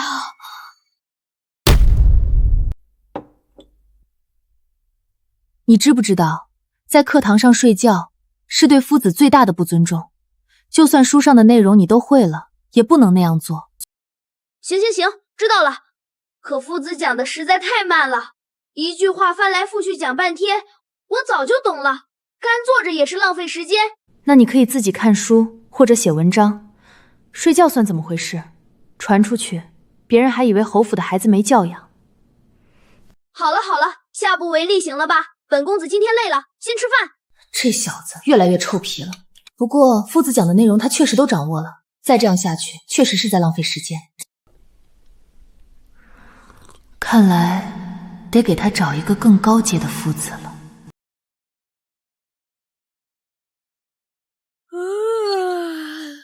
好不容易休假，大清早照就拉我出来，困死了。说好的奖励你考上书院，别不知好歹。今天带你出城塔清透透气。塔清？那你带了什么吃的？到了你就知道了。驾！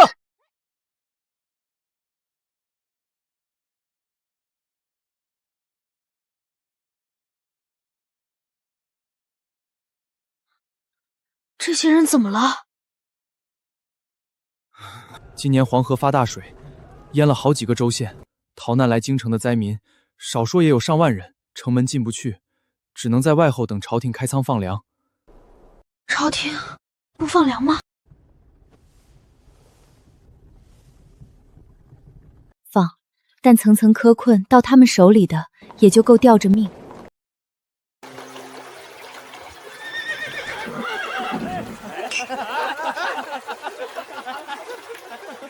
他们在那边吃喝玩乐，城外的人连口粥都喝不上。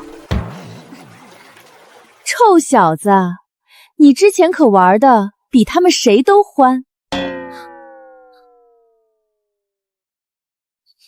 那怎么能一样呢？本公子可没那么过分。还真是朱门酒肉臭，路有冻死骨啊。喂，咱们能不能帮帮他们？你想怎么帮？施粥，从明天开始在城外施粥。施粥要花银子。这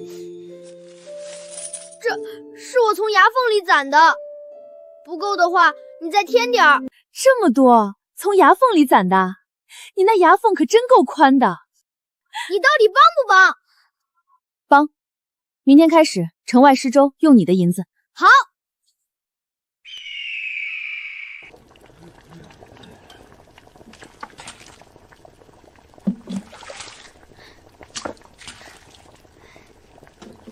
慢点儿，别烫着。谢谢小公子，谢谢。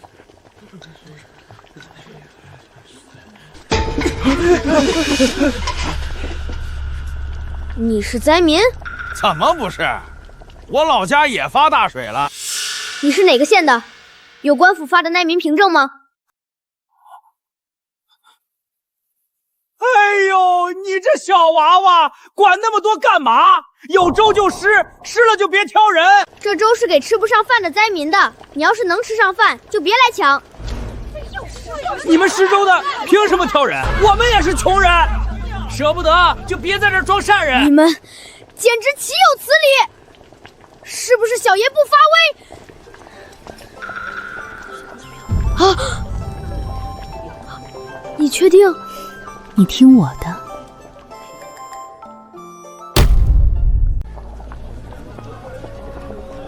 来，给爷来一碗。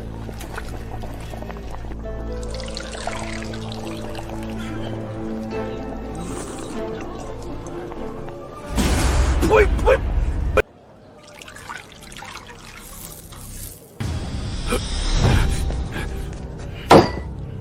你这什么意思？粥里掺沙子，存心恶心人是吧？爱喝不喝，不喝滚蛋！你什么破粥，吃不起就别吃，装什么大善人？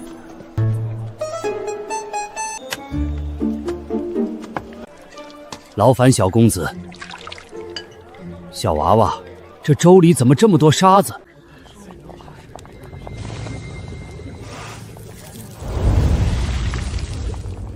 对，就是我故意放的，你爱喝不喝？都施粥，施的是善心，不是糟蹋粮食。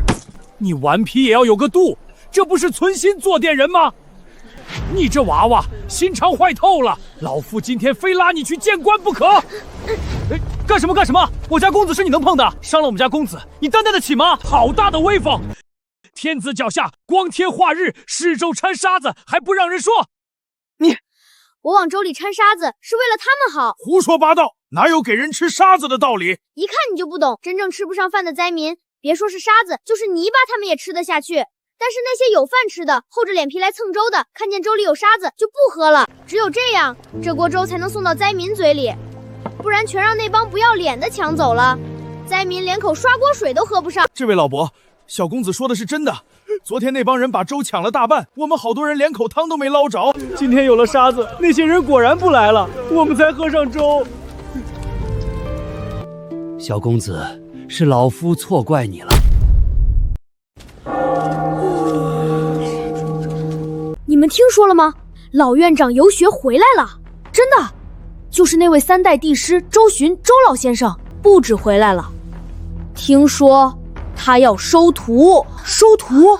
老院长都10年不收徒了。我娘跟老院长的夫人是远房亲戚，前几日老院长回来，我娘还特意带着我去拜访过。老院长还夸我学问扎实，说本届学子中我是最有希望的一个。真的？那耀哥你岂不是已经内定了？也不能这么说，不过嘛，反正轮不到那些靠关系进来的。你们说，天天上课睡觉，连夫子讲什么都不听的人，也不知道是怎么考进来的。回来，公子，他们说你，随他们去。本公子要是跟一群只会嚼舌根的人计较，那我跟他们有什么区别？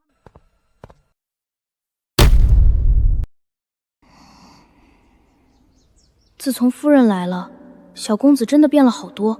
以前要是有人敢这么说他，早就撸袖子上去打了。幼稚！都起来，都起来！老院长游学回来了，今日亲自来书院巡视，都精神点儿，把衣冠整理好。公子，精神点儿，来的是大人物。大人物怎么了？大人物就不让人睡觉了？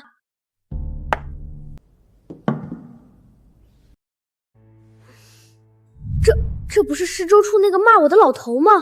都坐吧，老夫今日就是来看看你们学的怎么样。公子，坐啊！完了完了，我让这老头喝带沙子的粥，还往锅里丢土，要是被徐婉知道了，指定要抽我。宗锦城到。在你看来，当今天下百姓过得如何？你要听实话吗？你说。我觉得不怎么样。你跟我出来一下。完了完了！快，宗锦城，赶紧跟院长出去。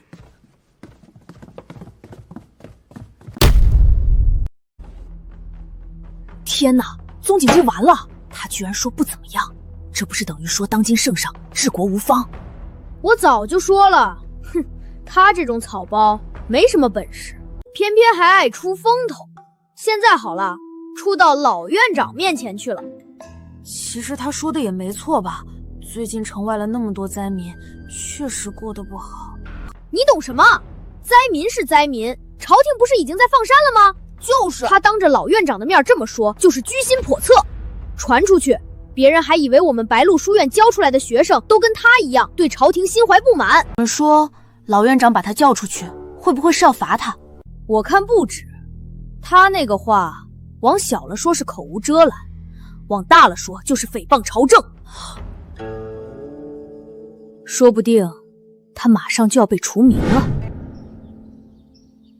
怎么，在施州处不是挺能说的？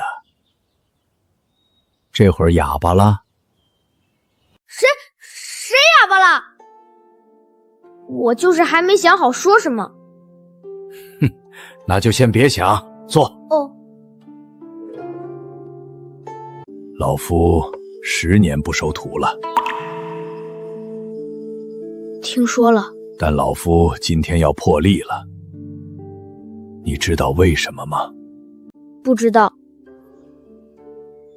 因为老夫在他身上看见了一样东西。什么东西？不只是会读书的脑子，是心里装着别人。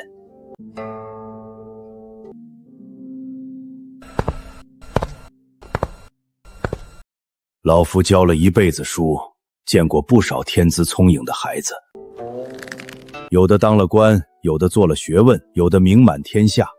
但真正能让老夫记住的，不是那些最聪明的，而是那些心里有百姓的。你在施州处做的事，老夫看在眼里，这比你背100本圣书都管用。所以老夫愿意收你为徒，你愿意拜老夫为师吗？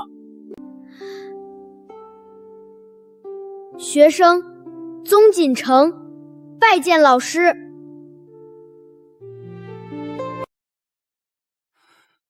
吉时已到，行拜师礼。老师，请用茶。从今日起，你便是老夫的关门弟子。为师送你4句话：为天地立心，为生民立命，为往圣继绝学，为万世开太平。你记住了吗？学生记住了。这是为师年轻时手抄的，跟了为师40年。今日送给你。学生定不负老师教诲。你家人为了你读书费了不少心思，去给他们也敬杯茶吧。祖父祖母请用茶。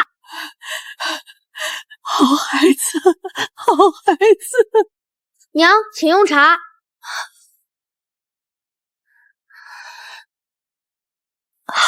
太子殿下驾到。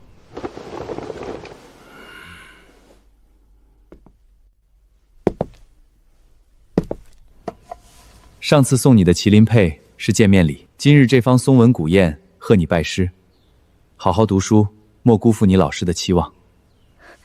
多谢太子殿下。私下里，你还是叫我伯伯吧。是，伯伯。这位太子殿下对锦城的态度未免太好了些。侯夫人，您到底是怎么教锦城的？他现在居然这么听话。我家那个皮猴和他不相上下，我请了3个夫子都不管用。是啊是啊，您可有什么秘诀？我们愿意出银子买。秘诀就在这2本书里，这可是我和锦城的启蒙夫子一起编写的教科书。一个落地秀才编的书，也好意思拿出来卖？我看宗锦城就是运气好。我儿子考上是运气，那你儿子考不上是什么？也是运气？你好歹是侯府夫人，当众卖书，真是上不得台面。哪里上不得台面？太子殿下，侯夫人这2部书，锦城拿给本宫看过，做得不错，著述精到，本宫会奏请朝廷全国发行。这位夫人还有异议吗？臣妇不敢。徐夫人，不知可有闲暇？孤有要事相商。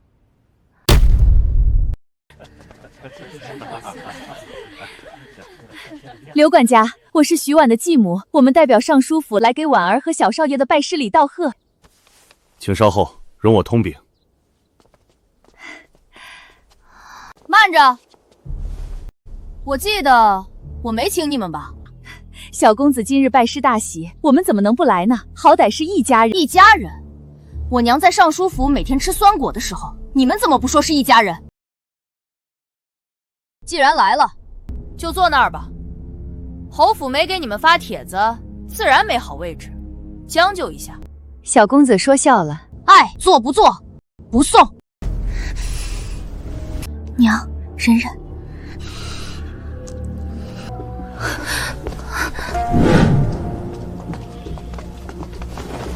徐婉这个贱人，肯定是故意叫这小混蛋来吓我的脸。等着瞧，待会儿有他哭的。殿下有何要事，但说无妨。徐夫人，你可知道锦城的身世？锦城是我夫君宗兆的儿子，远阳侯府的嫡长孙。不，他是本宫的儿子。殿下说什么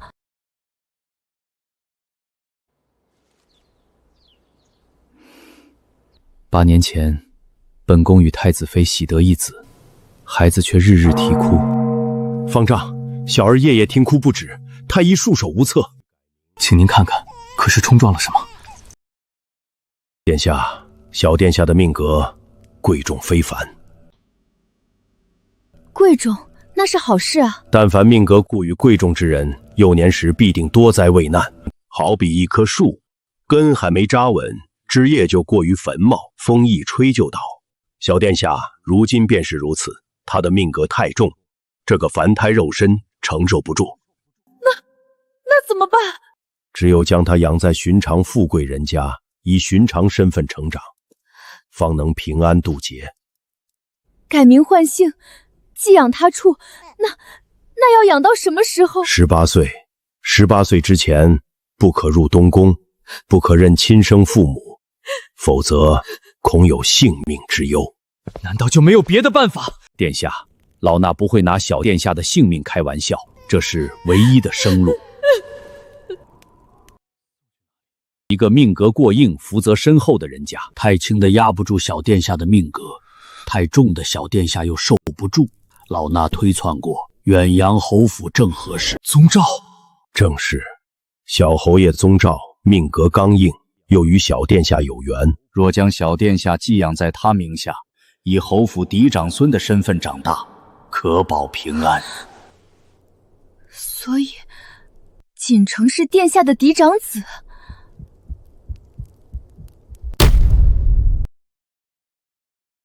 是，本宫今日告诉你，是因为你把锦城教得很好，本宫和太子妃感激不尽。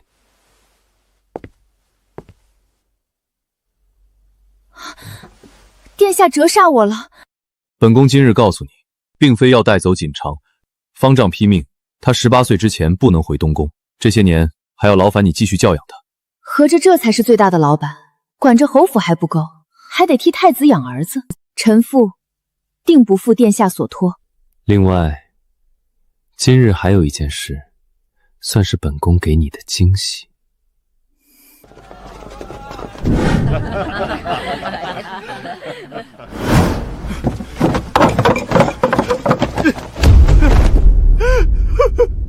老夫人，求您成全。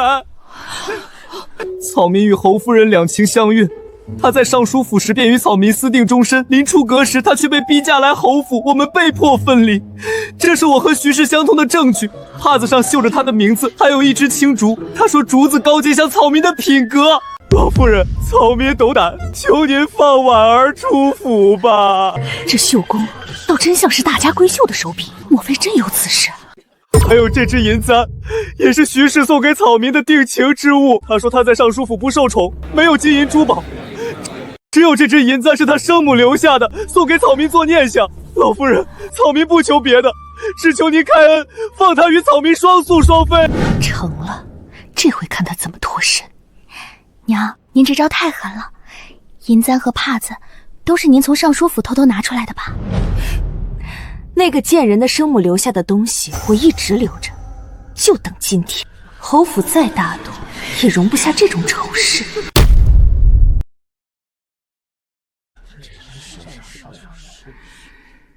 你说的这些可有凭证？空口白牙，就想污我侯府夫人的名声。草民对天发誓，句句属实。老夫人若不信，可问徐氏继母柳夫人。这婉儿她当年确实与这位公子走得近了些，臣妇以为只是寻常往来，没想到竟出了这等丑闻，是臣妇管教不严，臣妇有罪。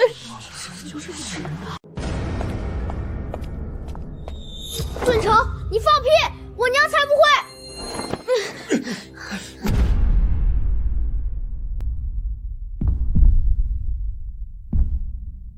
哪儿来的狂徒，敢污我夫人的名声？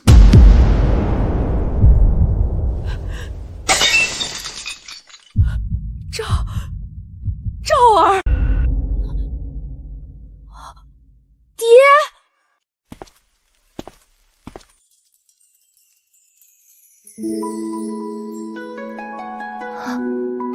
这是我的夫君。